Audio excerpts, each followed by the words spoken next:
नमस्कार, मैं हूं आपके साथ पूजा कविया गोमा। एपीएन के लोकप्रिय कानूनी प्रोग्राम लीगल हेल्पलाइन में आप सभी का स्वागत है। इसमें हमारे कानूनी विशेषज्ञ रोजमर्रा की जिंदगी की समस्याओं से जुड़े कानूनी मसलों पर आपकी शंकाओं का समाधान करते हैं।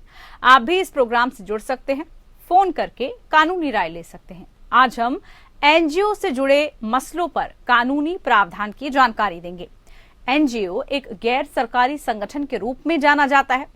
ये एक संघ है जो सरकार के साथ पंजीकृत होता है और समाज के उत्थान के लिए काम करता है। एनजीओ सांस्कृतिक, धार्मिक, सामाजिक या शैक्षणिक क्षेत्रों में काम कर सकता है। एनजीओ स्वायत्त निकायों के रूप में कार्य करते हैं जिनके पास केवल थोड़ा या कोई सरकारी हस्तक्षेप नहीं होता। एनजीओ लाभ कमाने या लाभ साझा करने वाली कंपनियां नहीं हैं, बल्कि वो हमारे समाज को सशक्त और बेहतर बनाने में मदद करते हैं, समाज की सेवा करते हैं। एनजीओ जनता से योगदान और दान के माध्यम से अपने धन का प्रबंधन करते हैं। ये तो कुछ बुनियादी जानकारी हमने आपके साथ साझा की। एनजीओ से जुड़ी तमाम पहलुओं पर विस्तार में जानकारी देंगे हमारे आज के कानूनी विशेषज्ञ अधिवक्ता परमानंद पांडे जी। परमानंद जी आपको एनजीओ से जुड़े तमाम विषय, नियम, कानून की जानकारी देंगे। अगर आपका इस मसले से जुड़ा कोई भी सवाल है तो आम जनता भी इस कार्यक्रम में जुड़ सकती है। आप फोन करके कानूनी राय ले सकते हैं। हमारा फोन नंबर आपकी टेलीविजन स्क्रीन पर फ्लैश हो रहा है। हमारा नंबर है 012061279337। इसके अलावा 012061279338। इन नंबर्स पर कॉल करके आप एनजीओ से जुड़ी कानूनी जानकारी प्राप्त कर सकते हैं। चलिए, खास मेहमान हमारे साथ अधिवक्ता जुड़ चुके हैं। बहुत स्वागत है कार्यक्रम में आपका। सबसे पहले परमानंद जी, हम आपसे समझना चाहेंगे जिस विषय को लेकर आज हम आए हैं, एनजीओ संस्था का जो रजिस्ट्रेशन है, जो सबसे पहली इसकी प्रक्रिया है, वो कैसे होती है? जैसा आपने शुरू में ही बता दिया कि ये नॉन गवर्नमेंटल ऑर्गेनाइजेशन है। ये गैर सरकारी संस्थाएं होती हैं। इनका सरकार का से इनका कोई लेना देना नहीं होता है, लेकिन इनका रजिस्ट्रेशन कराना जरूरी होता है, पंजीकरण कराना होता है। पंजीकरण कराने के लिए आपको सबसे पहली जरूरी चीज है कि आप एक ग्रुप बनाएं। 7 लोगों का कम से कम ग्रुप होना चाहिए। ये एक मेमोरेंडम ऑफ एसोसिएशन तैयार किया जाता है, जिसको कहते हैं कि आप 7 लोग इकट्ठा होंगे। 7 लोगों में आप अपने नियम कानून बताएंगे कि हम किस कार्य में, किस क्षेत्र में हमारा कार्य, बहुत हर क्षेत्र में नहीं कर सकते। हमारा कार्य धार्मिक होगा, शैक्षणिक होगा, सामाजिक होगा, या और किसी क्षेत्र में हम काम करेंगे। बच्चों की शिक्षा को लेकर के होगा, स्त्रियों के उत्थान के लिए होगा, या बहुत पीड़ित स्त्रियों के और भलाई के लिए कार्य होगा। ये कुछ ऐसे कार्य होते हैं जिनके लिए एनजीओ बनाए जाते हैं। कोई एनजीओ बनाने में कम से कम 7 लोगों की आवश्यकता होती है, और वो 7 लोग मिलकर के एक मेमोरेंडम ऑफ एसोसिएशन तैयार करते हैं। और उस मेमोरेंडम ऑफ एसोसिएशन में आपको ये तय करना होता है कि आपके क्या उद्देश्य होंगे और नियम क्या होंगे। उन उद्देश्यों की पूर्ति के लिए ही ये एनजीओ का गठन किया जाता है। अब ये उसमें आप 7 लोगों का जब आप रजिस्ट्रेशन के लिए फॉर्म देते हैं तो डुप्लीकेट में देते हैं, माने 2 कॉपी कम से कम आप वहां पर देते हैं जी। और ये आप एक नॉन जुडिशियल स्टैम्प पेपर पर एफिडेविट बना के देते हैं। उसमें एफिडेविट में जो सेक्रेटरी बनते हैं और जो अध्यक्ष बनते हैं उनका एफिडेविट लगाया जाता है, उनका शपथ पत्र जाहिर होता है, देना पड़ता है। और उसके साथ सबसे जरूरी बात है कि जो लोग 7 मैनेजिंग कमेटी के जो मेंबर होते हैं, उन सारे लोगों को ये लिख के देना पड़ता है कि ये हम इनको अधिकृत करते हैं कि ये रजिस्ट्रेशन के लिए पूरी फॉर्मेलिटीज को पूरा करें। ये फॉर्मेलिटीज को पूरा करेंगे जी। और वो उसमें ये भी लिख के देना होता है कि हम जो रूल्स एंड रेगुलेशंस बनाए गए हैं, जो नियम और कायदे हम लोगों ने बनाए हैं, उस नियम और कायदे का हम कभी उल्लंघन नहीं करेंगे और उन्हीं की सीमाओं के भीतर में रह करके हम कार्य करेंगे। इसीलिए इसी उद्देश्य से ये संगठन का रजिस्ट्रेशन कराया जा रहा है, इसका पंजीकरण कराया जा रहा है। ये मेन बात होती है जी। इसके अलावा अगर हम बात करें, किसी राज्य में कोई अगर ट्रस्ट अधिनियम नहीं है तो उस राज्य में 1882 ट्रस्ट एक्ट लागू होता है। ऐसे में ट्रस्ट एक्ट के तहत जो रजिस्ट्रेशन है तब कैसे किया जा सकता है? तब ये प्रक्रिया क्या अलग हो जाती है? देखिए, ट्रस्ट में और सोसाइटीज में बहुत थोड़ा सा अंतर है। ट्रस्ट सोसाइटी एक्ट में ये एनजीओ जो होता है, ये नॉन गवर्नमेंटल ऑर्गेनाइजेशन, वो सोसाइटीज एक्ट 1860। लेकिन जो ट्रस्ट बनाए जाते हैं वह उनके थोड़े से नियम भिन्न होते हैं, वो भी एक तरह से नॉन गवर्नमेंटल होता है, लेकिन उसमें अंतर होता है। ट्रस्ट जैसे उसको बनाते हैं, हम एक फैमिली ट्रस्ट बना देते हैं, हम अपने परिवार से संबंधित एक ट्रस्ट बना देते हैं, उसका रजिस्ट्रेशन करवाते हैं, और उस रजिस्ट्रेशन में एक आदमी जो ट्रस्ट बनाता है वो एक दूसरे व्यक्ति को कर्ता धर्ता बना देता है कि ये इस चीज का कार्यभार देखेंगे और ये ढंग का काम करेंगे। ट्रस्ट में केवल 2 लोगों की आवश्यकता होती है, लेकिन एनजीओ में 7 लोगों की कम से कम आवश्यकता होती है। ट्रस्ट जो आप कहते हैं वो ट्रस्ट एक्ट 1882 के तहत उसका रजिस्ट्रेशन किया जाता है, लेकिन एनजीओ का रजिस्ट्रेशन ये सोसाइटीज एक्ट 1860 के अंतर्गत 1860 के तहत किया जाता है। दोनों में बस यही अंतर है, दोनों में ये अंतर है, ये खास चीजें हैं कि ये कोई भी मुनाफा करने कमाने के लिए नहीं होगा। मुनाफा, जैसे ट्रस्ट अगर हम बनाते हैं तो ट्रस्ट का भी उद्देश्य होगा कि इसका उद्देश्य मुनाफा कमाना नहीं है, ये जनहिताय किया जा रहा है या परिवार के हित के लिए या जिसके लिए भी किया जा रहा है। ये विद्यालय बनाया है, इस ट्रस्ट संचालित करता है, तो विद्यालय के हित के लिए ही, विद्यालय के उत्थान के लिए ही इसका हम उपयोग करेंगे इस धन का।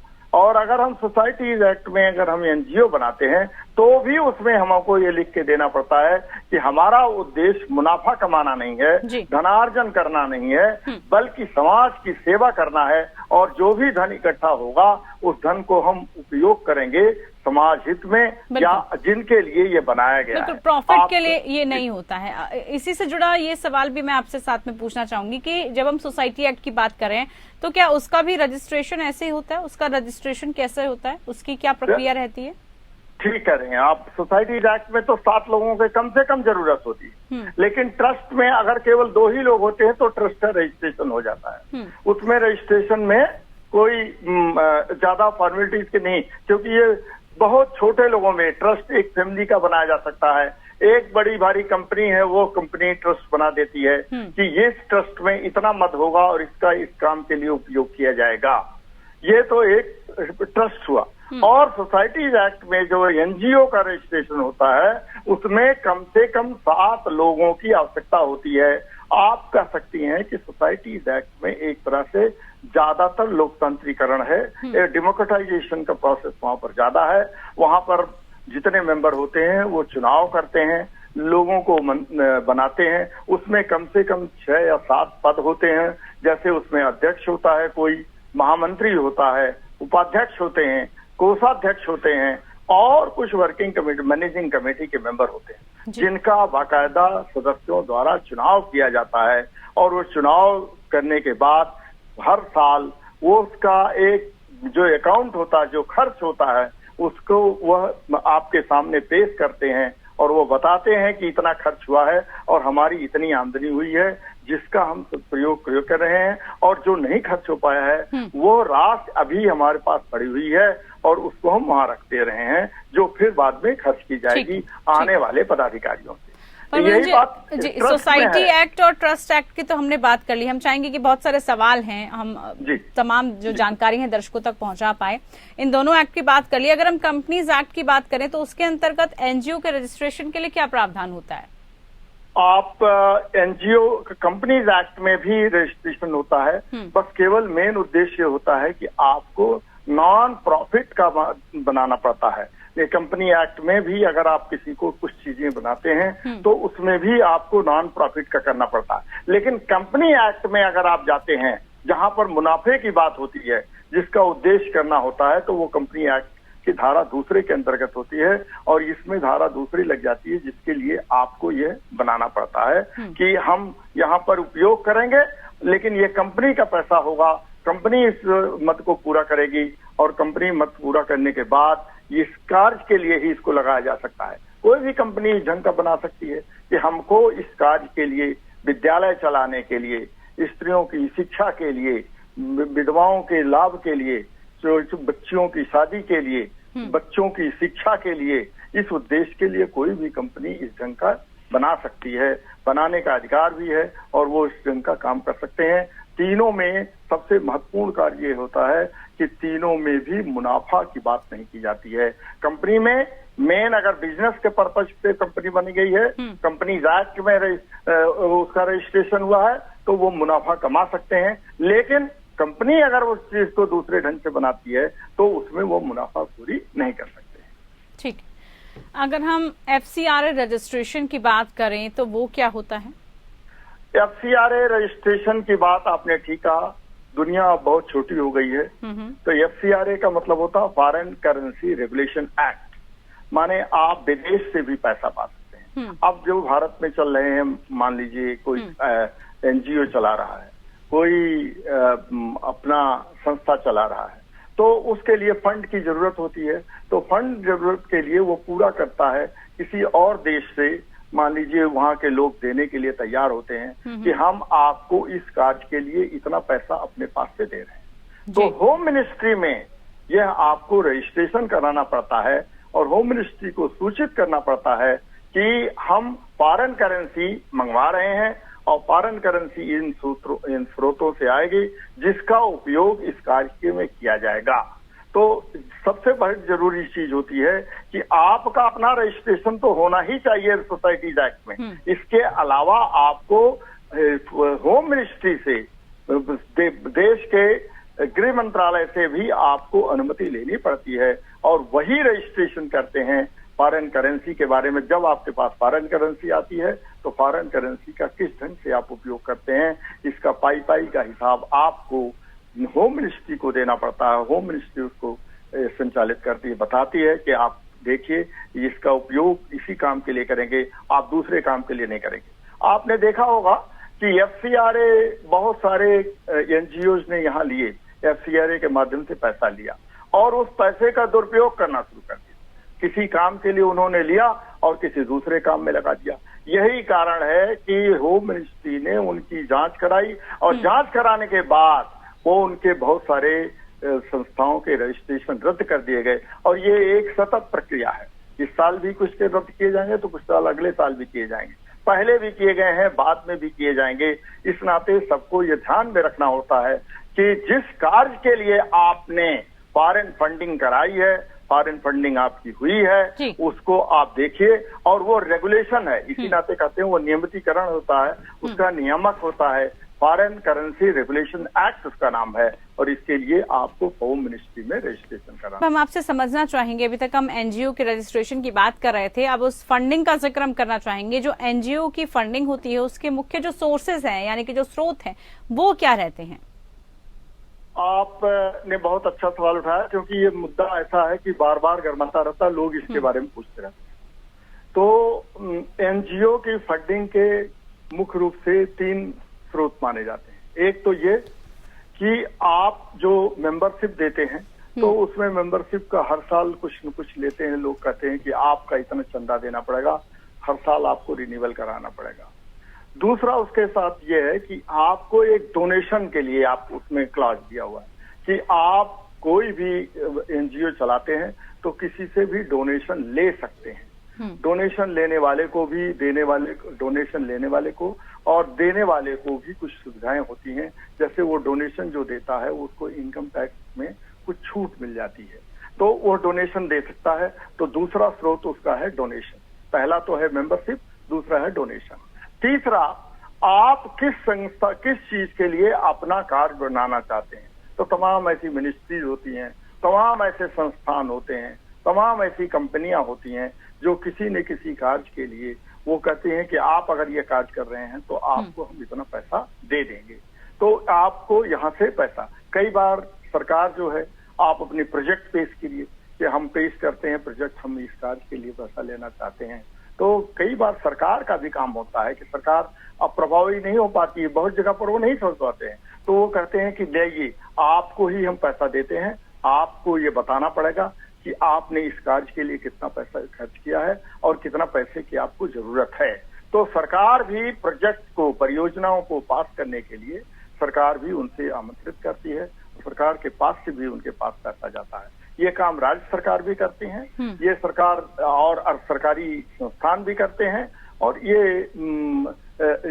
इन तरीकों से पैसा इकट्ठा किया जाता है, इनकी फंडिंग होती है। और तीसरा सोर्स जो आपने, चौथा सोर्स ये था कि FCRA के तहत हम विदेश से भी पैसा मंगवाते हैं और विदेश से केवल उसी कार्य के लिए पैसा कर देते हैं। तो मुख्य रूप से जो भीतर के डोमेस्टिक रूप से वो 3 स्रोत हैं, और एक चौथा स्रोत है जो बाहर से हमको पैसा मिल सकता है अगर हम NGO चलाते हैं तो।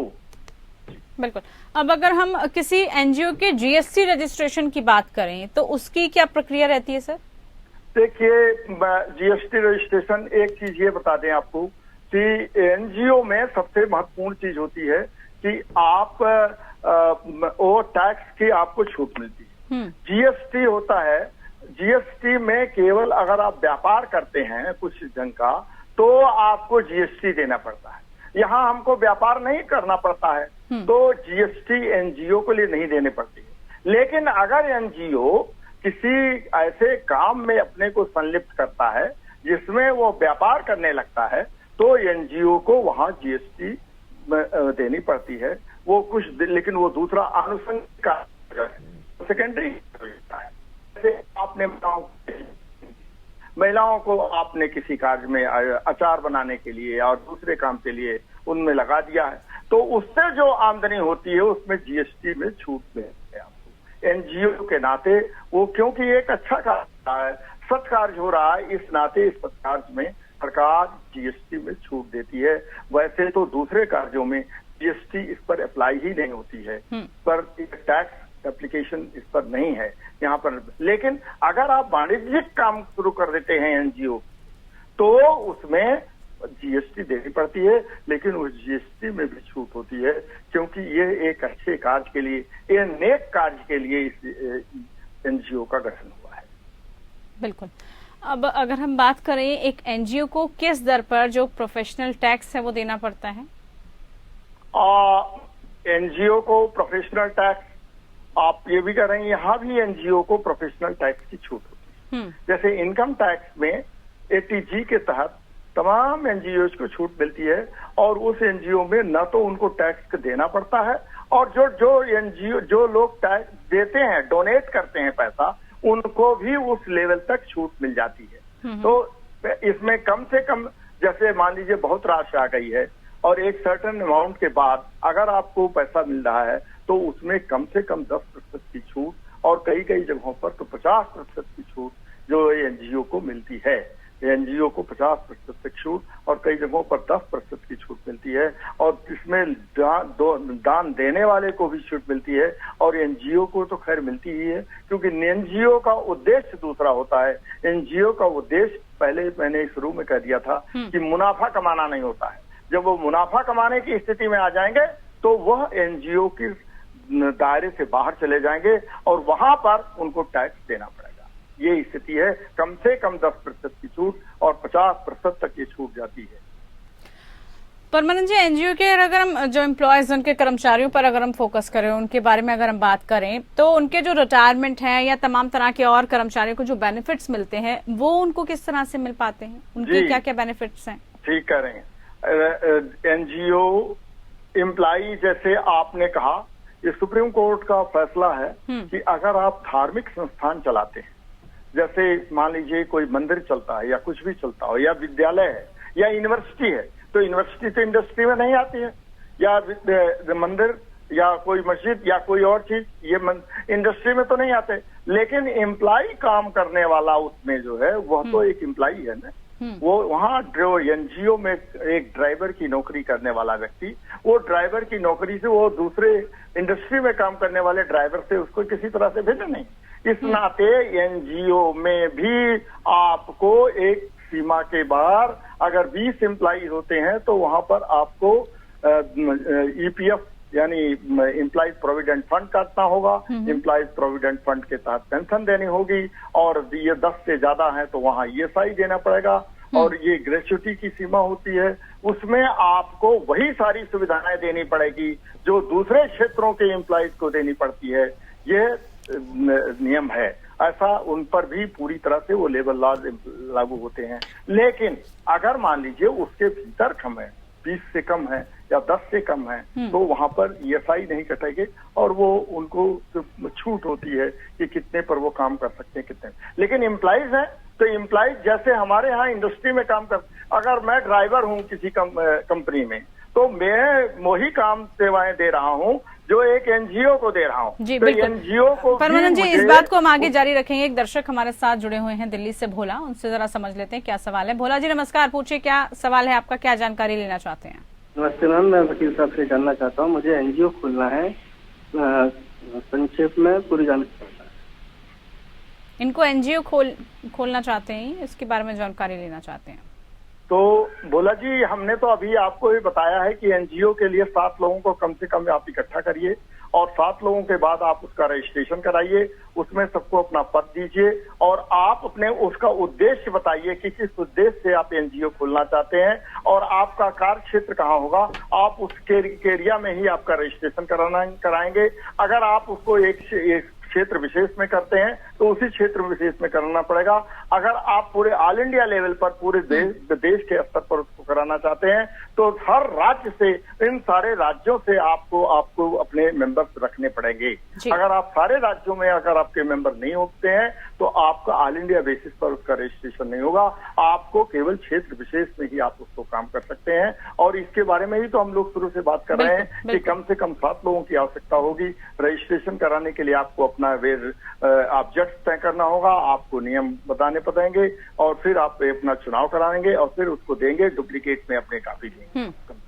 बिल्कुल, तो ये पूरी प्रक्रिया परमानंद जी आपने समझाई और आप जुड़े हमारे साथ। NGO को लेकर पूरी जो कानूनी जानकारी थी वो आपने दर्शकों के साथ साझा की। बहुत शुक्रिया आपका कार्यक्रम में जुड़ने के लिए। फिलहाल के लिए लीगल हेल्पलाइन में आज के लिए इतना ही। मुझे दीजिए इजाजत, नमस्कार।